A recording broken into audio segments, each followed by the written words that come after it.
place. Oh, it's another one. It's another one, yeah. It's a first one, yeah. Oh, it's another one. It's another one, yeah.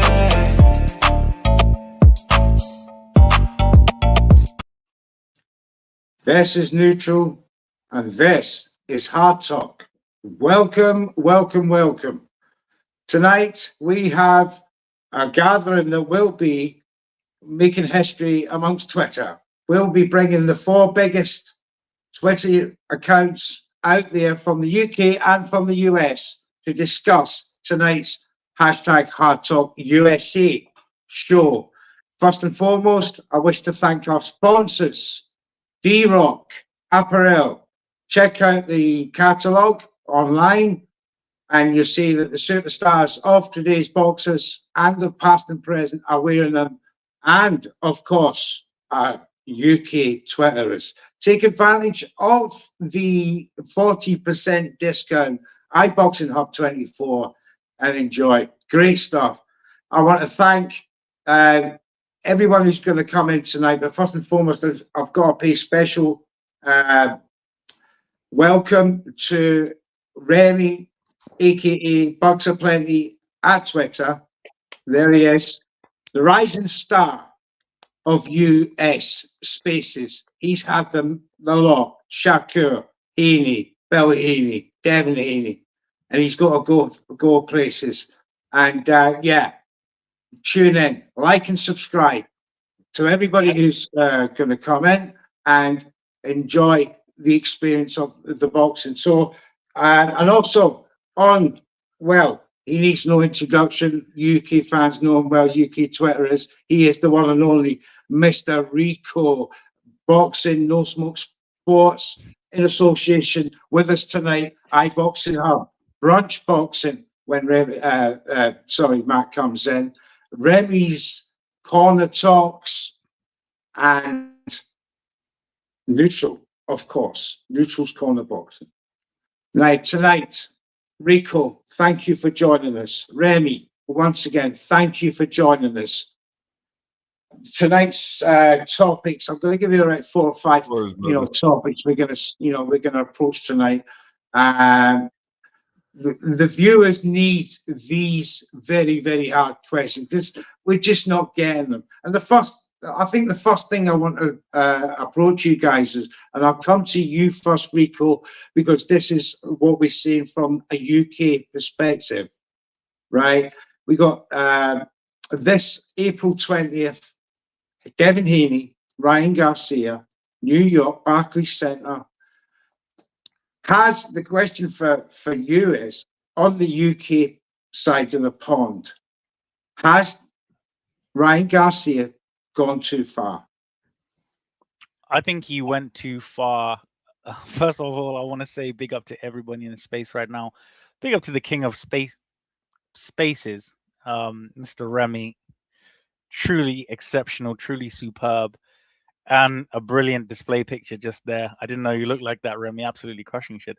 Thank you so much. And thank you, Neutral. A future star. Well, I say a future star now in the whole thing. Really is. And I just want to send a special thank you to iBoxingHub for using every horrible picture that they can find of me to show what I look like. So yeah, thank you for ruining my chances at love and happiness. To answer your question, yeah, bro. I mean, everything is getting harsh right now at the minute.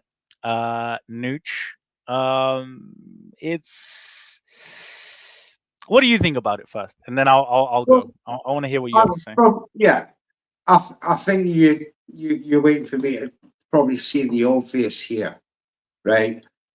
When he first come out, on Twitter and then tweeted about what happened to him as a young child, etc., etc., etc. I think if he was to look a bit on hindsight, he'd just alienated about 60 to 70% of boxing fans because they don't belong in that world. So and as time was going on, and as the more tweets that were coming out, and he was getting darker as he was going along. So the Barclays Centre is nowhere.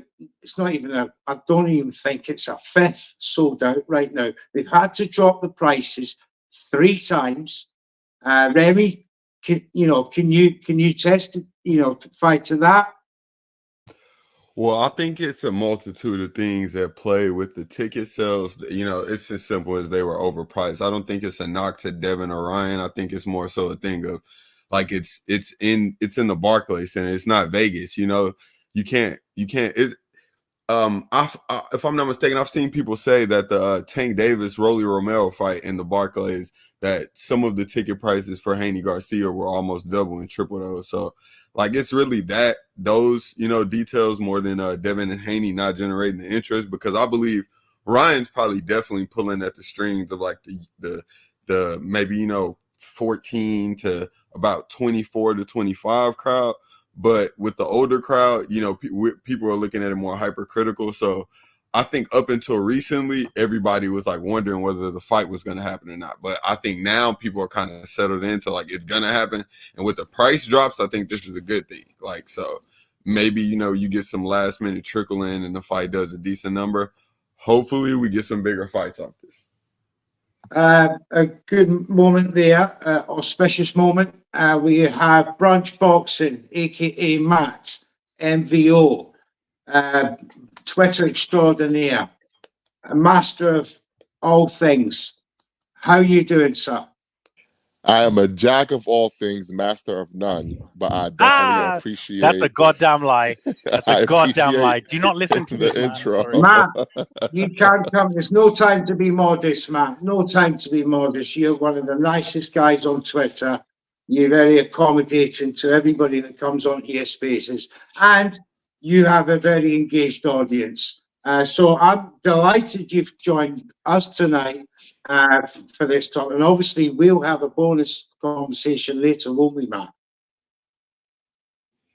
Oh, yeah. We got a lot of stuff to get to.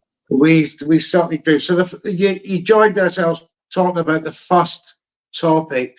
In my opinion, Ryan Garcia has threatened the US industry insofar as he's gone completely over the top in his, not only his personal life and what's going on, but would you agree that I think he's bringing US boxing into disrepute by going too far, or is it just fantastic salesmanship?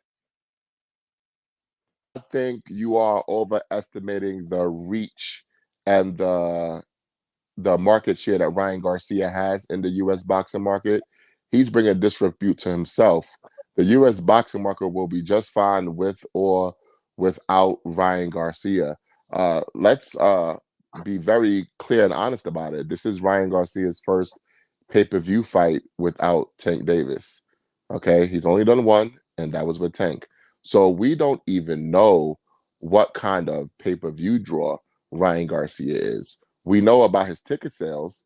His ticket sales weren't even as good as Devin Haney's fight with Regis Prograis. So how do we know that Ryan Garcia is some big draw? We don't really know that. He's playing the part that he's a big draw. He's acting like he's a big draw. The deal he did with Devin Haney is treating him like a big draw, but we just don't know. Now, say for instance, I mean, I think Haney's the one that's going to sell the tickets to this fight because of the Prograis fight in California that sold very, very well. I can imagine that transferring to the East Coast. Would that be fair to say? Then Ryan brings in the PPV, but Haney brings in the bums on seats. Is that a fair assessment? I think it's a fair assessment to say that Devin Haney brings in both the PPV and the butts in the seats because he's the only one that has headlined pay-per-view without Tank Davis. Right. He's the only one. We have no track record of Ryan Garcia bringing in pay-per-view. We only know him and Tank. That's an interesting question, because if it does very, very well, then that'll be attributed to Devin Haney, will it not, rather than Ryan Garcia? So if that was to do, let's be generous.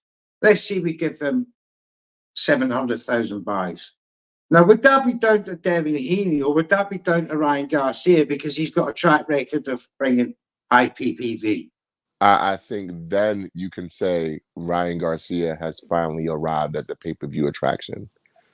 You know, if he could repeat, well, he ain't gonna repeat the number with Tank, because that did. I was being generous. I went half. Yeah. So if he could do half of that, or even if he can do 30% of that, that's a win for everybody involved.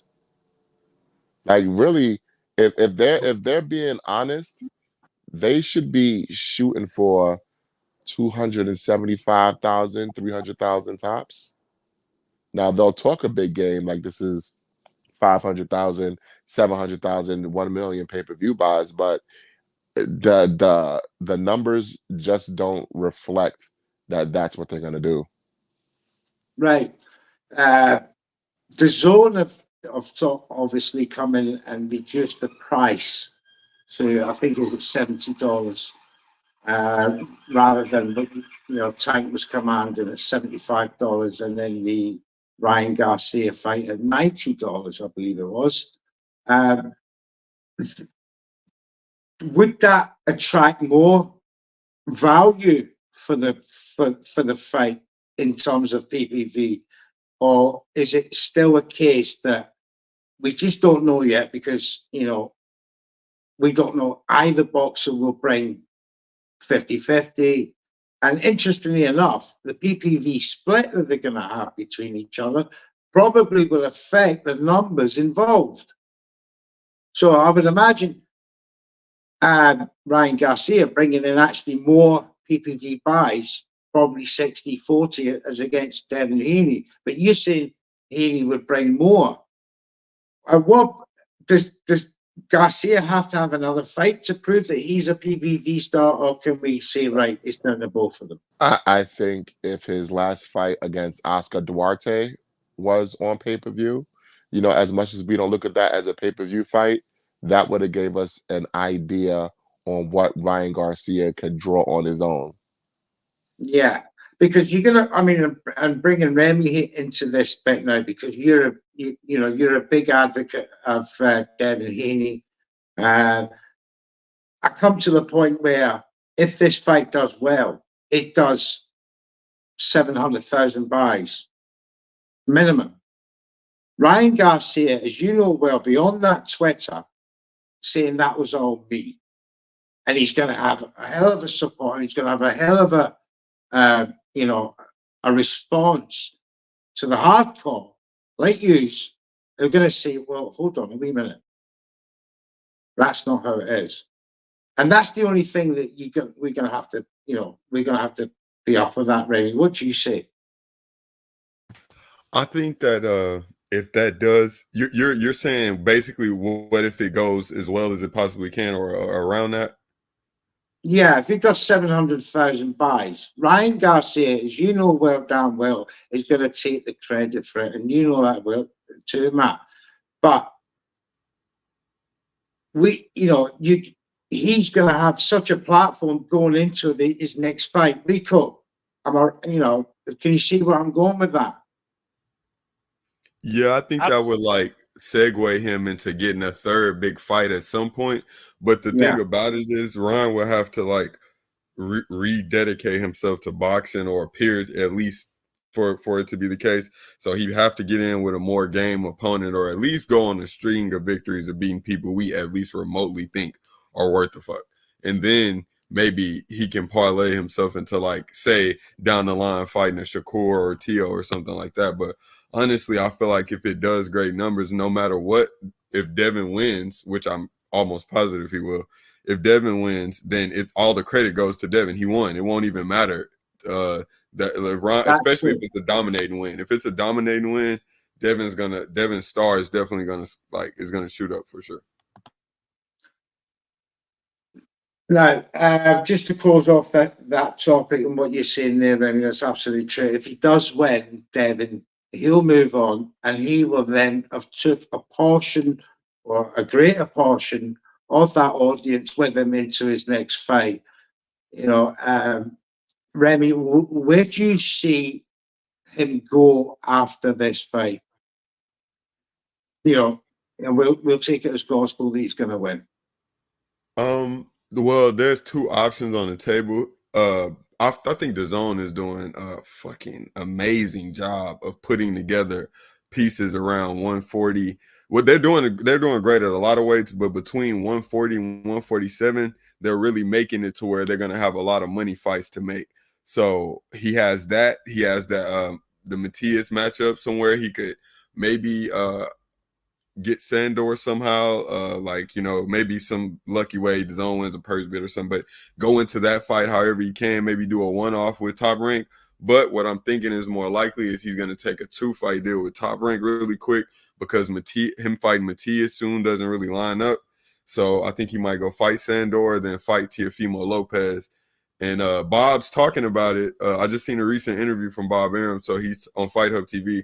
He's talking about that matchup. So when Bob gets to talking about matchups, I think it's more like possible, you know? Yeah. Would you take that back to Saudi?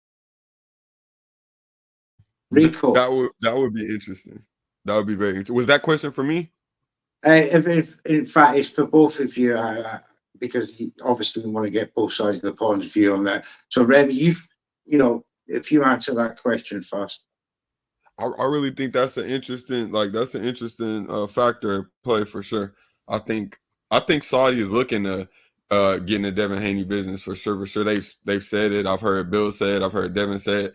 So I think that might be an option for a Teofimo Lopez fight, just because he's, you know, the amount of money he wants, and Bob Arum is trying to build a relationship in Saudi, if I'm not mistaken. But I don't think it's likely. It's a factor at play, just because the Saudis definitely want to have Devin fight there, though. Well, I want to bring in my Saudi expert here, Ricco Boxing. He's UK's answer to, you know, Ben Whittaker. There he is, his last fight. Thank Also, you again. Thank you again to iBoxingHub for showing every ugly picture of myself, so that eternal happiness will never be available to me. No, well, is it doable? Is it doable once Haney disposes of Ryan Garcia? Is it doable for a Teo Haney fight in Saudi? Everything is doable for the right price. I think it's more what His Excellency is looking for is like the more marquee. So if you're looking at it from, and I'm just going to jump out of boxing really quick and jump back in. If you're looking from sort of an economical point of view from Saudi Arabia, they are the biggest distributors of oil in the world, or one of the biggest. And everybody knows that fossil fuels right now is destroying everything. So that's why they are literally buying influence in the form of sport in all aspects around the world, right? However, they are getting, His Excellency is getting shit done.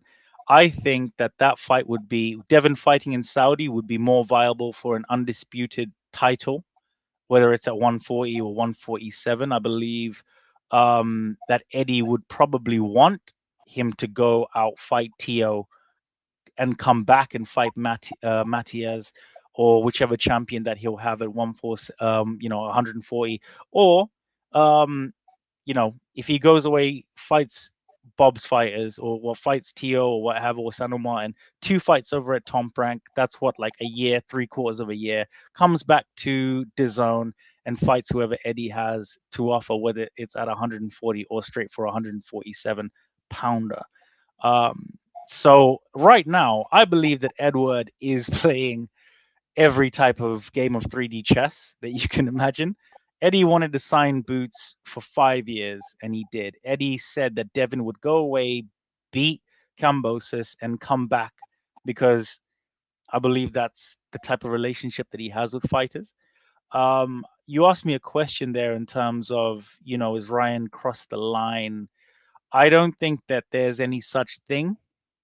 I think that there is, but in terms of fighting, there's always an excuse that you can always use for fighters saying dumb shit.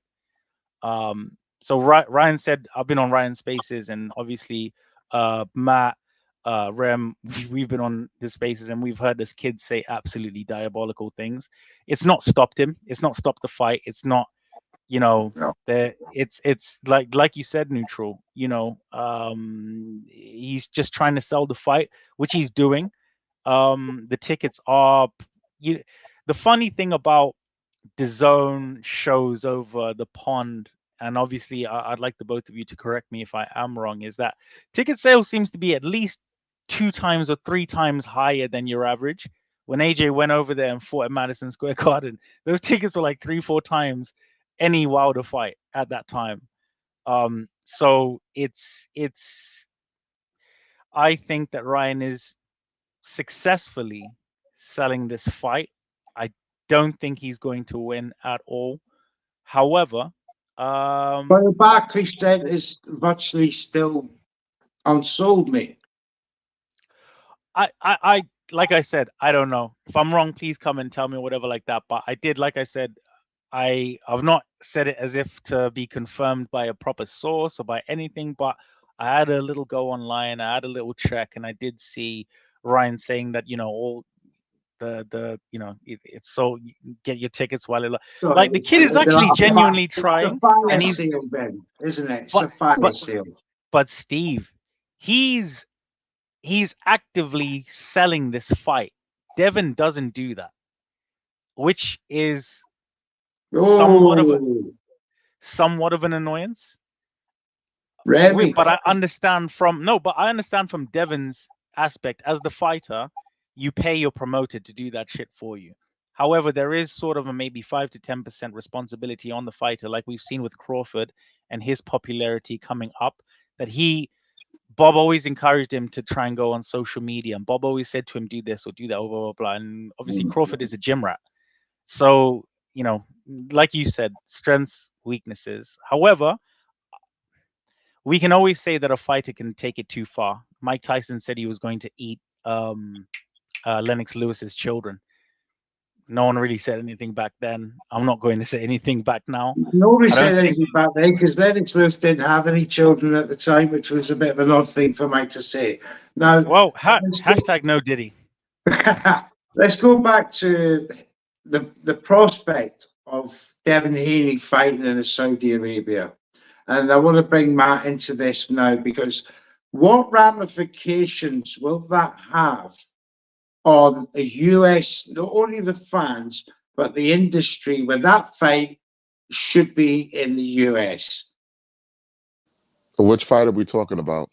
Haney, a unification between Haney and maybe Teal or Subriel Matthias. What impact would that have on US viewership and boxing industry alike? Can I just big up Karma really, really quick? Big up Karma, Serene. I love you, darling. Okay. Every single day of the week and twice on a Sunday. Carry on, lads. Yeah, I don't think it's going to have a big effect, for the simple fact that Devin Haney versus Subriel Matias, that's not a pay-per-view fight. It's not a pay-per-view fight at all. So it's not going to affect anything with the industry. People are going to watch it if it's on DAZN or if it's on ESPN Plus. They're going to watch it. It's not a pay-per-view fight, so you don't have to worry about selling anything. Now, Teofimo Lopez versus Devin Haney, that most likely would be a pay-per-view fight. But if we're being honest, ESPN Plus put a Tyson Fury Francis Ngannou fight on pay-per-view in the afternoon in the US. So that's not the same. That's not the same thing. No, Matt. It is the same because listen. A lot of people assumed that Francis Ngannou, due to his UFC connection, was a big name that was going to sell a lot of pay-per-view in the US, especially since he broke free from his UFC contract. So the fact that he was on pay-per-view in the middle of the afternoon in the US, that and that was, I'll say, interesting to me.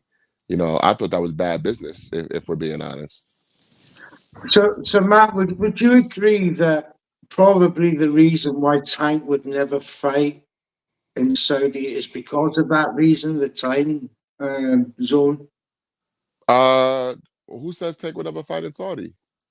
Well, I've seen many people, you know, obviously, yeah, when that. Everybody has a price, in my opinion. I think Right. Tanks' price was 2 Rolls Royces or something. Two No, Ferraris. that was just to get a That's just conversation. to talk to them. That was Yeah, just that was just to to get talk a to them. conversation. That was a superb move. Oh, sorry, my bad.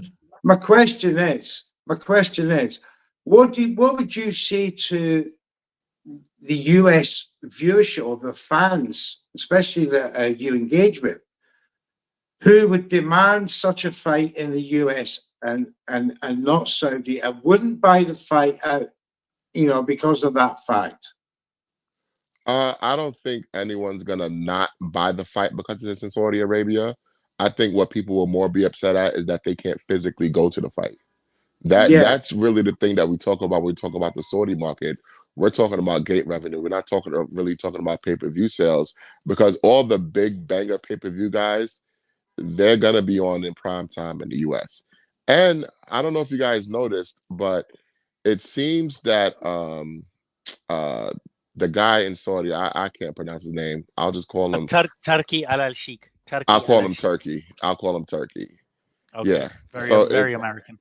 It seems That's Turkey, he is willing to put money towards fights that are not in Saudi Arabia, because he's already talking about doing a card over in the UK. So just because they're using Saudi money doesn't mean that the fight is going to be in Saudi Arabia. So what that also tells me is that he already has gotten to the point where he's looking to get a little bit of a return on his investment. You know, we automatically assume that, oh, they're just throwing money at it. They don't care. They just want to bring eyes, and they want to, quote unquote, like sports wash the reputation of the country. But no, the fact that they were willing to put on some of these fights on pay-per-view, and that at the time about doing a fight in the UK, that tells me that they are going to be looking to start making some money back on these fights. So don't rule out the possibility that they could sponsor a fight, but the fight ends up in the US. Now, who's going to work with them? Top Rank would. I know that. Who wouldn't work with them? They've worked with every US promoter so far except for Golden Boy. Oh, And right. he pretty. I was at that press conference. And he pretty much begged the Turkey for, you know, a crossover promotion. And this brings me back very nicely into my next topic, guys. You know, the crossover promotions now is, in my opinion, don't shoot me, in my opinion, is more important right now in US boxing than ever before. Because is there a decline in the sport in the US, or am I just, you know, overreaching here? Boxing in the US made more money, minus a Floyd Mayweather fight, obviously, than any other year in history. So there is like no decline in interest in the US. I mean, they had, what was it, like over $20 million Vegas gates in like 18 months? About last year. Yeah. Yeah. So right. It's like you had Ryan versus Tank, you had Canelo, and you also had Spence and Crawford. So the interest is there as long as we make the fights that the people want to see. So I'll never worry about that. Now, as for cross promotion, I think that unfortunately the US media, and this is why guys like you and guys like Rico and guys like Remy and guys like me and my co-host Ezra, this is why we the new media are so important because there are a lot of narratives out there that are just not true. And we Exactly. need to It doesn't we follow mainstream. Yeah. yeah, we need to get out of those narratives. The fact that people actually think that promoters aren't working together is laughable to me, because if you've ever listened to these announcers, a lot of these fights, even in Saudi Arabia, what did they say? In conjunction with TGB Promotions. Guess what? That's a PBC outfit. So people say, "Oh, well, Al Heyman's not." No. Everyone will work with everyone as long as it makes sense for the business and everyone can make money. No one's just gonna be in the business of giving away their fighters and they're not making anything off of it, but it has to make dollars, it has to make sense, and any fight can be done. Look at Anthony Yard just really Cook, quickly. I didn't NVO, mean cook. mate, Matt is in the kitchen right now. Just This obviously is just to right here. With This two, is right he got here. 2 spatulas. just obviously to expand on your point, Matt. Like, look at, for example, do we remember the days? And obviously, I'm speaking about UK promoters where Frank and Eddie fucking hated each other, bro. They'd never met each other in their lives, but they were like, "I fucking hate you." Eddie said, "I hate you too, motherfucker." Now, Ed Yard has quote unquote left allegedly due to whatever. I'm not going into that. However, Eddie said out of his own mouth, "I'm not signing Yard because I want everything to be sweet with me and Uncle Frank." There was a time where Eddie would have signed him, smoked a cigar outside of Queensbury headquarters, and said, "Frank, I just signed your best light heavyweight. How do you do?"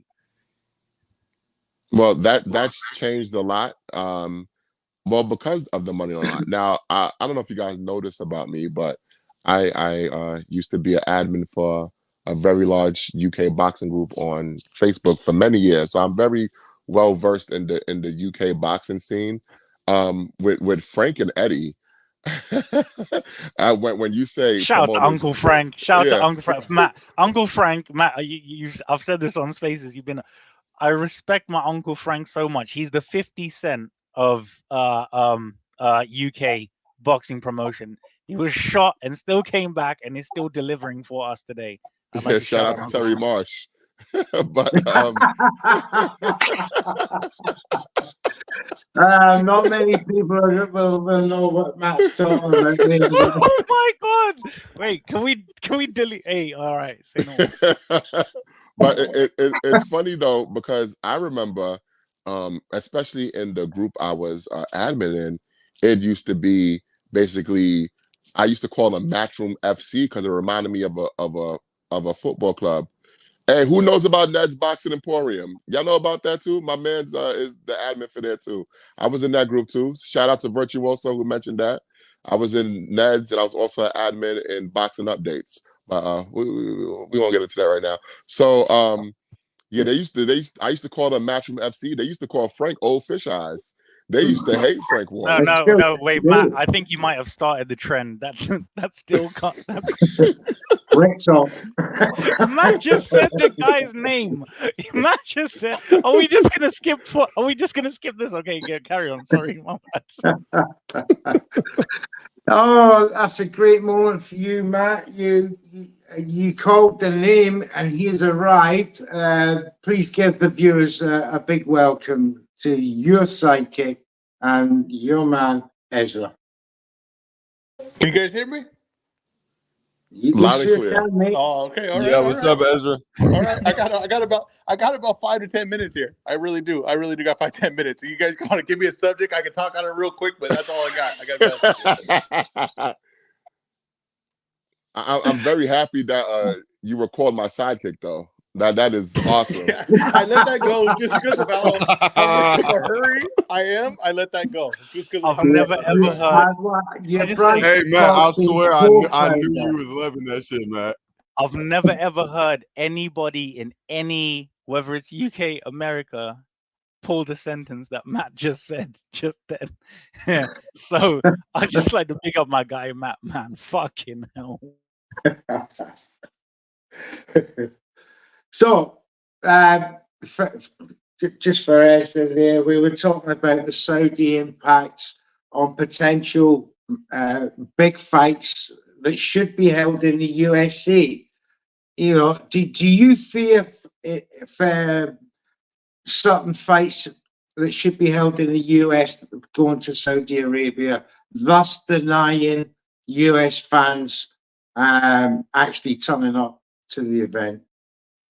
It hasn't happened yet, and that, but once that starts happening, it's over. Once that starts happening, it's over for boxing as like a mainstream. It's going to be stuck in Saudi until, you know, because they're going to take. What happens is you can't build stars. If you don't have fights here in the States, you can't build stars. And if you start taking everything over there to Saudi, then you're going to limit on how big a star power people have. That right there is worrisome. It hasn't happened yet, but like I said, when the Benavides is asking to make that fight there, that would be really worrisome to me, because those fights need to happen here. Big fights need to happen in the States, need to happen in the UK when they're big fights. If everything's happening in Saudi, you're going to stop getting people tuning in. You're going to stop getting people going to these events and becoming fans, and that's dangerous. And of course, the model for that is actually Matchroom and Queensbury, you know, because you're going to see now for the next 2 years, every massive fight that should be in the UK is going over there. We can't go unless you press, unless you got good money. In fact, I just want to touch on while we're outside. Do you know ringside tickets? Ringside are going for £358 for the Fury Undisputed fight. It's crazy money. But they're not going to entice any many US fans, not even many UK fans are going to go over there and watch it. Nah, This neutral, is that's cheap. worrying. But it's That's worrying though, Rico. It's worrying because UK now, US fans are going to be watching us like hawks and going, you know, PBC, Queen, Top Rank and Golden Boy should be watching these two and saying, if any of that nonsense happens, you know, boxing's finished. I think the thing is that it is like £300 to be ringside to watch the first undisputed champion being crowned since Lennox Lewis. It's very cheap. If you actually go and watch, go on Ticketmaster or iHub or wherever it is over there for our good American compatriots, I think like one ticket was like $2,000 for ringside or $3,000. I think they've, like Matt said, they've cut it down so if you look at the venue, you look at the amount of seats and everything, and the fact that it's £300 for a ringside seat, it looks to me that they don't care about money. I don't know, maybe I could be wrong, Nooch, but No, it looks like they're upsetting the market massively, and they have upset the market massively. It's Canadian dollar. To our person in the back, don't convert anything to Canadian dollars. That's not a real place. So if you just don't, please, yeah, that's that and France. But yeah, no, just to add to my point, 300 quid, mate, that's like what, $450 or something for $70. Yeah. Rico, you're talking about a sport that has been held predominantly between three countries historically for the last 50 years, right? US, Mexico, the UK. The fans now are being denied going to these boxing events by this Saudi bag. My point is, what's the point of, you know, having cheap ringside seats when you got to spend, you know, $2,000, $3,000 on a flight, long ass flight? You're going, especially from the US, I don't know, about 14 hours, changes. You get there and you could have a stinker of a fight and then have to do that trip back. Where's, you know, that's what I'm talking about. And I said to you there, Matt, there before, that will harm the US boxing industry. It will harm that bag that should be going Can I also say one? Can I say one thing? US coffers. I know we the common expression says they don't care about money, and I don't buy that, because why are the fights pay-per-view then? If they really don't care about money, because they're not selling pay-per-views, so wouldn't it be to get the most eyeballs on it would be to offer it for free? Ezra, they're not going to make money. That's what But I'm they'll saying. But sell. no, so they do care about money, because if it was, oh, I don't want to get anything back, then you wouldn't do pay-per-view, right? Yeah, Now, but I you do want to think, cover the fight cost though, Ezra. yeah, but what I'm saying is okay, the fight cost. But once again, they don't care about money. Once again, you're not really selling pay-per-views. I mean, look at the numbers. They're not really selling pay-per-views. These fights aren't doing numbers here in the US. That's for damn sure. Compared to which So fight? I don't know what they're doing in the UK. Well, the one we just saw, Joshua Nagano didn't do anything. Didn't Are the even make a pay-per-view dent numbers over here. out? Are the pay-per-view numbers out for that? The ones reported, now, like I said, we could go off of ones reported for other Wait, fights. wait. If you got it from Rick Glazer, then No, not just- Rick Glazer. let's I would just never move go on. off Rick Glazer number. I would never go off a Rick Glazer number. I Yeah, want fuck that to be that known guy. fact. I The would never go off Rick hangable Glazer number. offense. I'm just saying though, nonetheless, just by the feel of it though, you have to know that these fights are not doing huge numbers here in the US. I'm sorry. They're midday on a Friday on a work day. They're not doing huge numbers here. Why not offer it for free? I think as I'm watching it and watching their moves, and now His Excellency is talking about doing a fight in the UK where they're the main promoter on it. I'm like, okay, well, this is a ploy to not just build a fight there in Saudi Arabia. This is a ploy to take over boxing and be the main promoter. This is more than this. This is just to get all the promoters under one umbrella. That's what he's trying to do right now.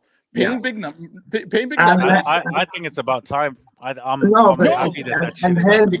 And hence Tucky Al Sheikh saying that he's going to talk to the American promoters and get big fights over there. But he is still going to control certain narratives and certain portions of money that should be going to American promoters. That's what I'm saying. Not really. Yeah, if he's it's gonna harm that market. if he's covering the, like, I suppose there's no site fee with Turkey. So if he's covering the whole fight and the show, that's why he owns the rights, and that's why when AJ fought Usyk for the first time, I believe he sold it to Sky when he was working directly with Eddie. So these lot don't give a shit, like, at all. It's whatever like they want to do. My thing is that we're actually, and it's not so much with the Americans like that. I think that Turkey is going more for the international market right now, and then kind of going to America, because if you look at American politics, even within their own fighters, and this is no disrespect whatsoever to anybody, the track record is that it's more difficult to make those set marquee fights. I mean, you got the Four Kings over there, and I think two of them have fought each other within a 3-year span period. So it's one of those things. Like, I would go for the easiest thing and then try and, once you've been established or whatever, because even if we look at, for example, DAZN, used loosely as an example, people were calling it a trash app. They said the DAZN was fucked within like 2-3 years, and Now we're seeing fighters full circle coming back and potentially, fighting on the platform. So it's smart business sense for me, just in my own opinion, looking what they're doing. But isn't that what DAZN did back in 2015? Absolutely. High, sell it cheap, rather like what Tucky Al Sheikh's doing, and looking at the long run.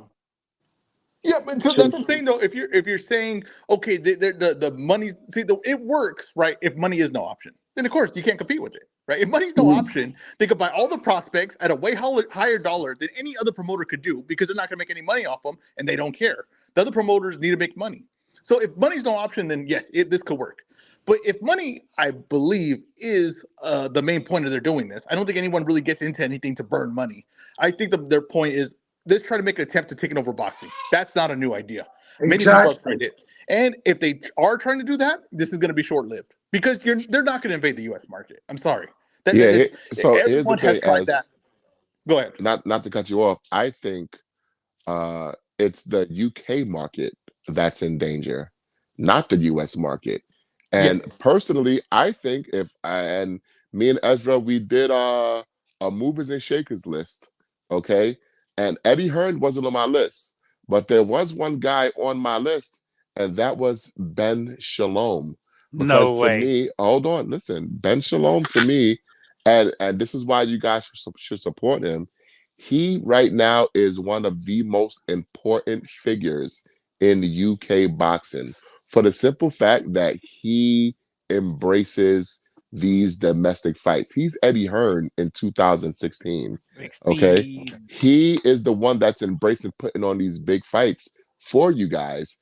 And the fact that, to me, from what I can gather from what I see on social media and stuff like that, a lot of people don't seem to be embracing Ben Shalom for whatever reason. Because I guess you guys don't like having a second Eddie Hearn. When Eddie Hearn No, was an no. asshole, it was charming. When Ben Shalom's an asshole, oh, that little punk, that little prick, it's like, I don't understand it. This guy, No, he gave Matt. you guys Frazier Clark versus Fabio Wardley. Matt, you're so Come left. on, you didn't have to pay Matt, you're for it. so left. Matt will come up here and then he'll come literally like the postcode or zip code will be like the destination different. Let me tell you why people don't like Ben Shalom, right? Is because I happen to agree with everything you just said, Matt. By the way, the common consensus is that, right, it's not about him pulling fighters out of purse bids, right? Cool. It's you're pulling them out on the day of the purse bid when you've known 2 months or 3 months prior that fight is going to be ordered, and on this date, and the head office for the board is in Cardiff. So that's like that's literally from going from within half a state to another half a state and traveling. Like, it's fucking long, bro. Like, I'll be honest, it's unprofessional. So I get that. Also, you said Eddie is charming and what have you. I like Ben, great guy. He's no Eddie Hearn, though, is it? Like, let's shout out my guy Ben. No, wait. Can we get Ben back on the? Can we do that? Yes. Big up to you, my guy Ben, man. Hell of a jawline. Look at those. Look at those.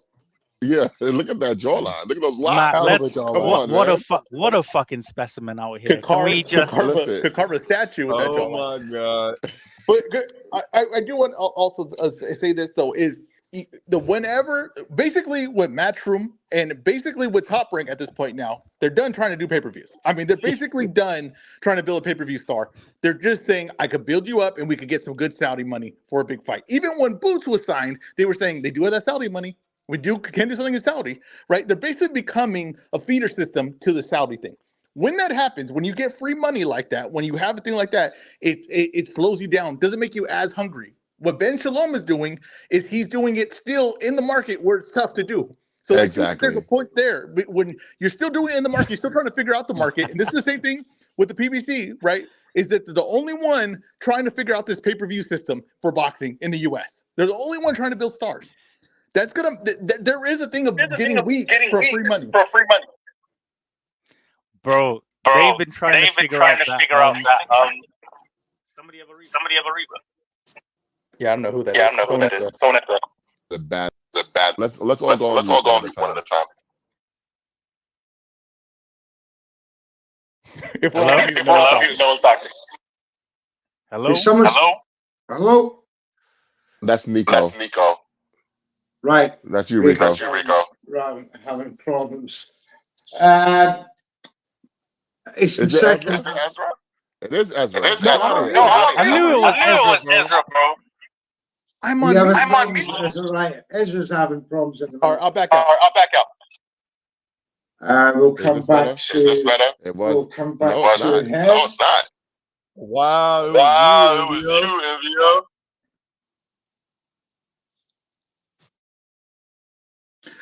Right, let's go on to our last topic. Before, I want to have a couple of people in. If the producer will drop the StreamYard link into the comments, please. We'll get a couple of people up here to ask the guys some questions. Matt, you still there?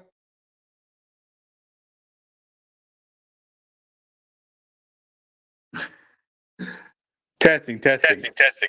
Yeah, Yeah, can you hear me? I apologize, fellas. I'm out. It's definitely so Ezra. Matt. Yeah, it's definitely Ezra. It's definitely Ezra. So Matt, let's talk about PBC for a moment. You've all heard about what Rick Glazer said about the PPV buys for, Wait, I haven't seen that. You haven't seen that tweet? Yeah. No, he's blocked me. It got Fuck that forwarded guy. to me, and I put a tweet out, right? 20-odd thousand buys, or under 30,000, or whatever it was, something like that. Now, what is the ramifications of this going into June with Tank's PPV card and David Benavidez on there? Do we need another big fight to prop up that card and actually, make it a resounding success? No, we've lost Matt. If anyone had that question, feel free to answer it. What was that, Steve? Well,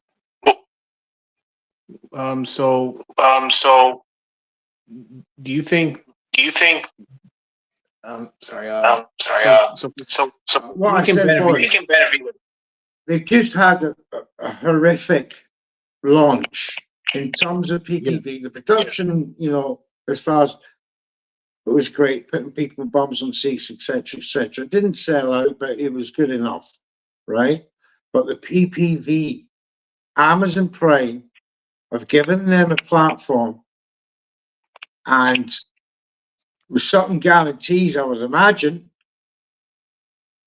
Espinosa's come on board, hired half of the old Showtime team.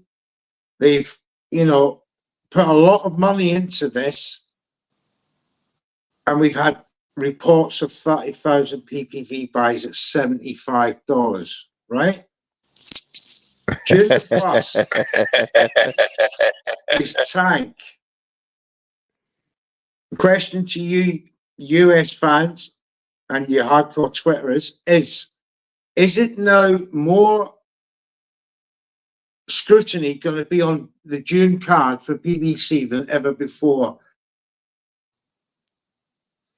I don't. I'm sorry. You go first, Remy. Wait, Steve, mute yourself. Go on, Matt.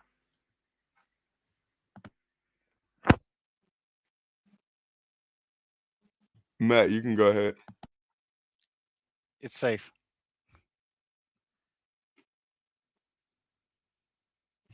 Oh, Okay, we lost like Matt. Remy. or what? Oh, we lost Remy, Matt there. So Remy, on you go, mate. Re-ask the question. I forgot. I lost my train of thought. Wait, Steve, do you want to just mute yourself? Why? Am I too high?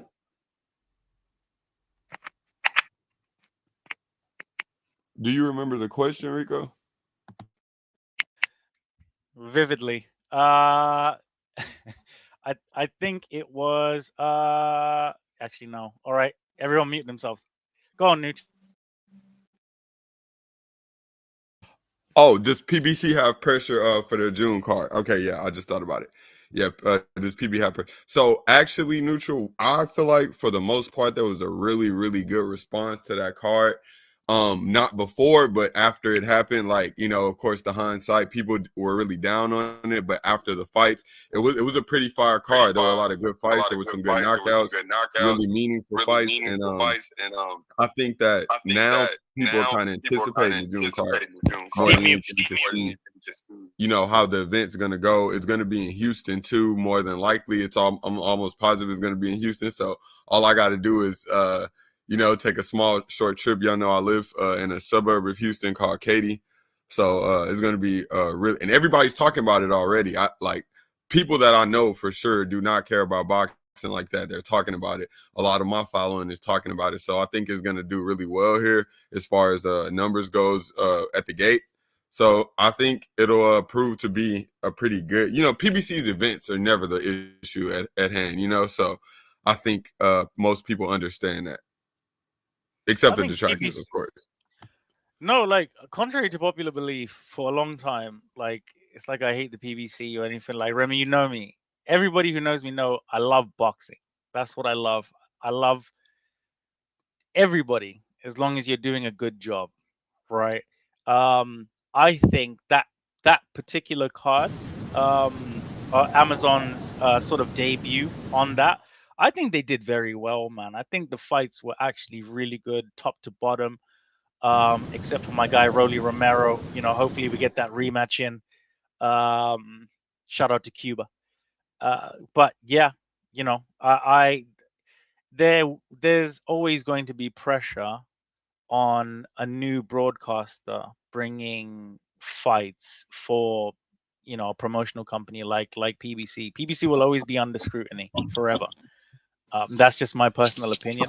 However, I do think, you know, that they will have a strong year, contrary to popular belief, as long as, you know, the quality of fights were like that card.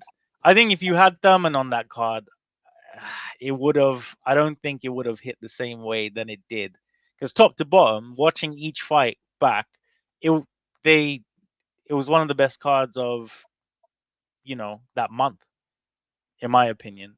So yeah, man, big up my Uncle Al, man. Shout out to you, bro. Let me ask you a question, Rico. My guy. Why are we pretending like Rick Glazer has any insight on Amazon pay-per-view numbers? Do you really think Amazon? This is Amazon we're talking about. You think Amazon shares their metrics and their any of their numbers with anybody outside of the people I that need think to you're know being it? so. I think you're being so fucking disrespectful, Matty. I Like, think come on, that. it's Amazon. Rico, you could even go as far as to say they probably won't associate it with someone close enough for Rick Glazer. I can guarantee you they don't know who Rick Glazer is.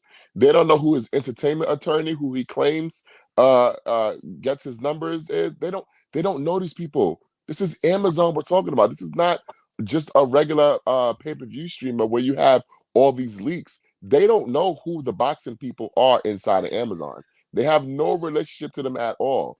So I just laugh when people claim that they know what numbers that this card did. Nobody knows, and guess what? Nobody will know. And I would be surprised if we ever know what these Amazon numbers are going to be, because there's no reason for them to share that. There's no reason for them to share that. And PBC don't publish their numbers, never have done. Mr. Styles, welcome to the show. Just to answer your question really quickly, Remy, about a major figure in boxing in the US. I'm sure that you have a poster, Remy, in your room of Rick. Oh my God. I can't believe you've just said that, Rico. Go on. I had to say I just want to say Remy, Rick has me blocked and he hates me. I can honestly say the same. He has me blocked and he hates me too. And do you know what?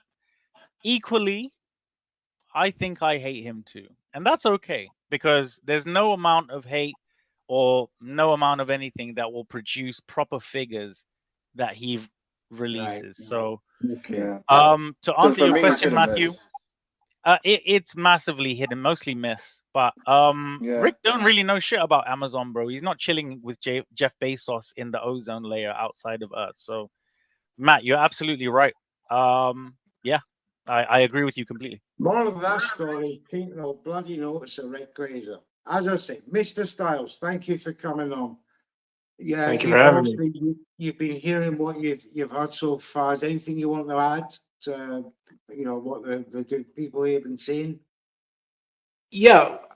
When did Amazon all of a sudden want to get into, like, you know, the combat sports trade, like in the boxing? When do they want to, like, they want to be the latest ones to throw money at boxing now all of a sudden? Like, I don't understand. Nah, they've been involved in Japanese boxing with Inui. Yeah, but that's Japanese boxing, but we're talking about, like, you know, they're only giving PBC a platform. right. I don't know if Matt or Remy can confirm the fact that, you know, PBC are doing their own productions. And but do you think with them PBC getting that platform by Amazon, you think it's going to be as big and successful as they think, or is it going to, like, you know, fall to the wayside? Well, depends if they put good fights on. Amazon and obviously PBC have announced 12 to 14 fights a year, cards a year, plus free cards. So far in 2024, we've had one. So it begs the question, are they going to start flooding,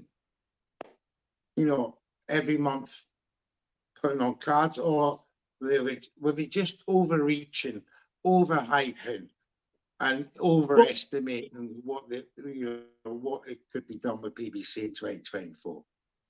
Well, to add to that point, one of their, I do remember one of the biggest cards, or one of the biggest fighters they had to help bring their platform to do so many cards was Deontay Wilder back in the day. And now they don't really have that kind of strong star power. They were trying to do that with Canelo, but Canelo was like, but like really, I get what you're saying. Like they don't really have as big of a star power. I mean, and to look back at the Tim Tszyu fight, like if he had fought Keith Herman, I don't know really how well that probably would have done. It could have done well. We don't know. But until then, I mean, for PBC, I mean, and I want to pose this question to Rico: what fight would you think would be the best to help them launch this thing? Any Tank fight ever. Okay, all right. But who would you want to see Tank fight next? Well, after Sandor. Yeah. At this stage in the game, personally for me, I don't really care. I just want him to fight somebody who will be. What about Shakur Stevenson? Shakur is going to sign with Eddie Hearn. I can probably bet my left testicle on that, and that's my favorite one. So yeah. I don't want to know why that's your favorite one. I don't want to know. No. You need to talk to me in a couple of spaces first. We must build trust and relationships. It's the style. But even you're asking who we're going to bring back. Matt said in 2023, PBC had their best ever in terms of turnover. Fantastic year, 3 great shows, or PPV shows at least. My point is, they can't match it in 2024. No, because the Canelo's not there, the Crawford's not there, the Spence is not there. Deontay Wilder isn't there anymore. Deontay Wilder. Who could bring them back to life? I mean, or to start to turn things round, shall we say? I mean, if we're looking, true star power here. Oh man, that's. I think honestly, all roads lead to Jared Anderson. I love you, Aisha, for that last comment. He's only 24 now. However, I believe that, Matt and everybody was in a space previously. Big up to you, Hakan, as well. I think it's the first time you and me are actually speaking and stuff. This is Hakan. Hakan is a representative from Boxing Media Hub. Welcome, Hakan. I know him. Thank you very much. And my question for PBC is: will we see any regular PBC cards now? I think they're going to be, if I'm not mistaken, the Amazon deal detailed that they would be showing some cards on the platform for free for people who are already subscribing. Also, I think just to touch on what y'all said, because I've been listening, I wanted to touch on that too. I think everybody's kind of at a crossroads to a degree as far as who's going to be the next star in these guys' staples. Like Top Rank, they have in a way, but let's be quite honest, it's only so far the the little guys go with like high level star power, he's gonna probably always have the most traction in Japan, and it's not much Top Rank can do with that per se, because they don't even promote him in his home country. They pretty much are partner with him in that aspect. So I would also say, you know, with Shakur leaving, like Rico said, that would be a big blow for them, I think, just because they put so much into Shakur. If he's gonna leave, that's gonna really put them in a troubling situation. And that makes sense why they want to be in the Devin Haney business so much, because then that puts them into play for that Tank fight.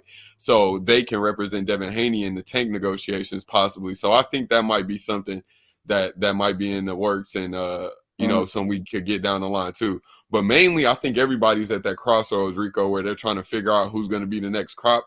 Because like you said with PBC, Deontay, Errol, and Tank were their money makers. So with Deontay and Errol taking losses, of course, when Errol gets back, I think he's still going to garner a lot of interest. But again, we're going into a new situation for them, so they're definitely looking. I think, given like what I'm saying, that Tank matchup with Devin is a lot more likely than people understand, because it's not as much hoopla around it.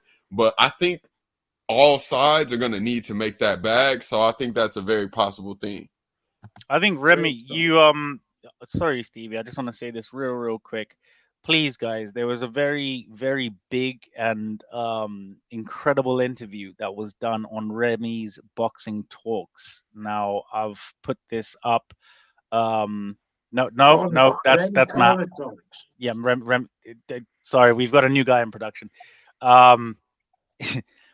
There's, like I said, an amazing interview that Remy did, I think, for 2.5 hours that I was involved in, and we asked that man every single question that you possibly can. Now, with the particular questions that I asked him with Eddie Hearn, I knew he was going to give me that answer, because if it was a no, I've heard the most resounding no's from fighters when I've asked about promotional contracts and situations. He bigged up Eddie Hearn and said, I want to big up Eddie Hearn. Yeah, I can't really talk about that right now. Bob heard that, and he woke up from a weed gummy high and is pissed right now, because he does not want to go. Like, he doesn't want to. First of all, he doesn't want his high to lessen from that. And secondly, he doesn't want a big star that he's been building up for God knows how long to go to his main competitor. Now, Remy, you're absolutely right in what what you're saying in there, is that we all must invest in the young kings of tomorrow. I say this because the likes of Joshua, Crawford, Spence, all of them within the next 2 years are gone. Finished. And this is what I was saying about, and rightly so, Stevie. Rightly so. Of wealth from US to foreign promoters. We just need to see activity from these young kids. Matchroom USA what you want, but at the end of the day, it's a British-owned company. So all these boxers that are crossing the street over to Matchroom from US promotional companies, is irrevocably going to damage them over the coming years. That's my point. I just want to respond to that point. I did hear a little bit of that space, and I did hear Shakur, for self-preservation purpose, say that Top Rank is still in the picture. So he's not holding out hope that he might stay with them. Bob is 100 years old. Are we all with straight faces? Here's the thing. No, fuck this. Wait, before we. Let me just say this. Let me land the plane. You got Bob Arum, after he croaks and turns over. He has good people behind him. Brad Goodman. He has some good matchmakers behind him. I can't remember the names, but he does have a structured business behind him, like that he's going to leave in his wake. So it's not like, oh, Bob dies and then all of a sudden Top Rank is no more. They're going to keep going. No, but Viso, there's no clear line of succession. Again, I'm going to reiterate this point. Bob Arum is 100 years old and on weed gummies. Okay. And he's never been better. Okay. He'll Possibly. surprise you yet, However, but he will. He'll no, surprise but you. no, but we can't look to Bob Arum for like the future stars of this generation like that. Okay, he told Crawford to fuck off basically because he wasn't making him money. Am I lying when I say this? No. So Bob doesn't give a shit. You need somebody, clear line of No, he wasn't succession, lying. young, somebody who clearly sees a vision within Top Rank and can take it to the next stage. You know, even Frank Warren has George Warren. Do you know what I'm trying to say? So it like as us, as media, as people. Thank you. Yes, we've seen her. Yes, as you know, members of what we would call the new boxing media right now. We got to be in like Remy is doing with his spaces in such an incredible fashion. Matt also having guests on his platform and all these type of stuff. Right now, we're keeping boxing alive for our core audiences, right? And the thing is we we have to invest in the Devin Haney's, the Ryan Garcias, the this is the that's is the whatever like that, because we're not going to see Crawford and Spence anymore. We're not going to see these other guys anymore. Like you have to invest in a Jared Anderson. I know he's full of shit, but at the end of the day, who isn't? You know, you have to go through that stuff. And with Bob, at the minute, I don't think he's particularly too invested like that within the business, if I'm just being honest. You're on mute, Neutral.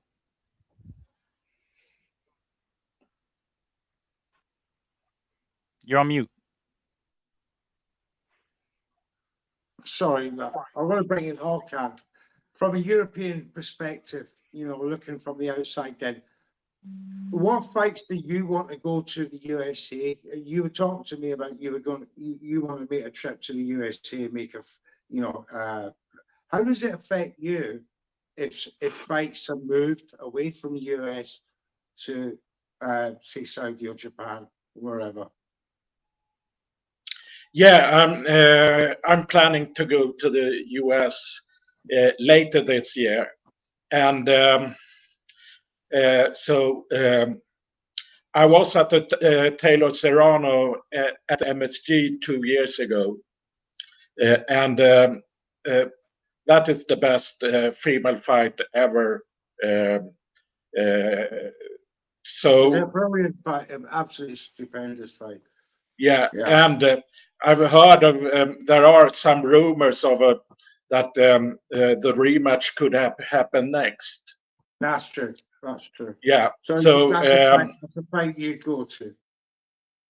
Yeah. So I would go to that one if it happens in Las Vegas. That the rumors are June 8th, but there are just rumors. So we have to wait and see. Exactly. Remy and Matt, is it now the time that the US fans embrace women's boxing, considering what's been said on Twitter in the last week between Carissa Shields and Aretha Baumgartner? That's a great question. Can I hear Matt's answer first?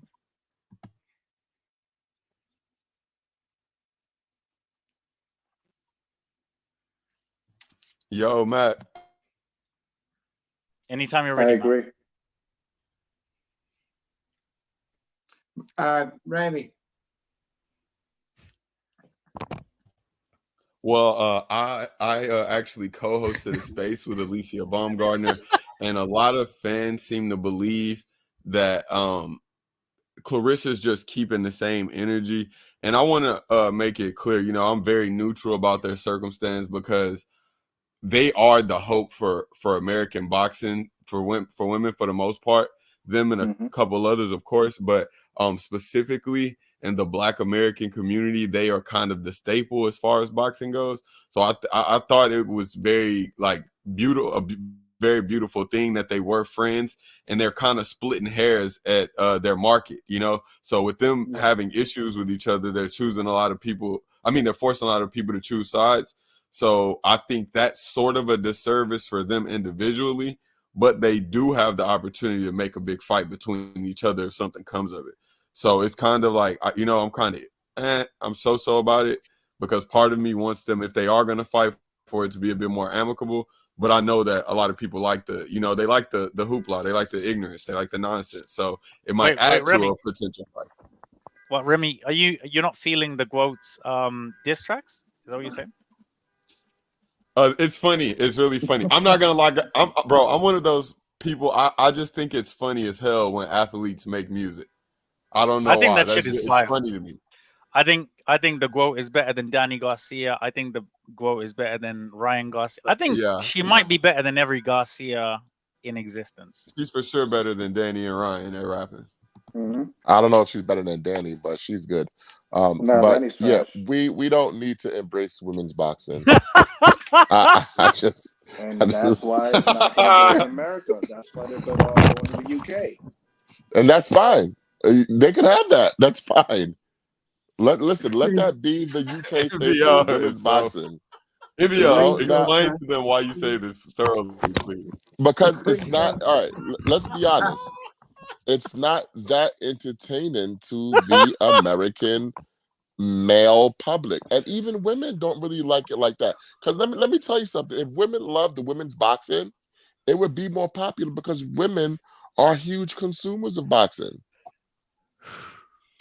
Nobody likes it. Well, so I kind of laid that on. I'll get with a big fight for not covering women's boxing.